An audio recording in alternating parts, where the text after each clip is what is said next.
कहानी का नाम, उस कमरे का दरवाज़ा। तू पागल है क्या, वहाँ कोई नहीं रहता अब, रजत ने अर्जुन से कहा। अर्जुन हंसा, डर गया क्या?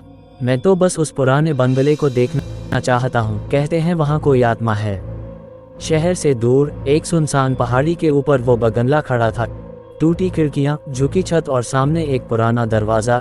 ऐसा लगता था जैसे किसी समय वहाँ हंसी खुशी भरा जीवन रहा होगा। पर अब सिर्फ सन्नाटा।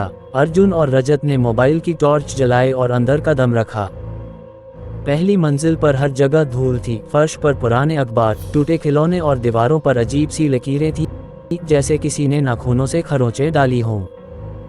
यहाँ पहले कौन रहता था? रजत ने धीमे से पूछा। पंडित शर्मा, उनकी बेटी ने आत्महत्या कर ली थी, अर्जुन बोला। लोग कहते हैं उसकी आत्मा यहीं भटकती है। तभी अचानक खड़ाक, ऊपर की मंजिल से कुछ गिरने की आवाज़ आई। कुछ गिरा, रजत कांपने लगा। चल देखते हैं। अर्जुन ने सीढ़ियाँ चढ़नी शुरू की। ऊपर पहुँचते ही उन्होंने देखा एक दरवाज़ा खुला था और कमरे के अंदर हल्की सी रोशनी टिमटिमा रही थी, लेकिन बिजली तो थी ही नहीं।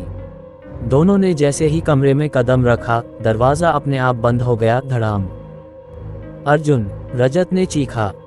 कमरे के कोने में एक लड़की बैठी थी, उलझे बाल, सफ़ेद कपड़े और उसकी आंखें बिल्कुल सूनी, जैसे उनमें जान ही नहीं थी। कौन हो तुम? अर्जुन ने पूछा। लड़की मुस्कुराई। तुम लोग मुझे देखने आए थे ना? देख लिया।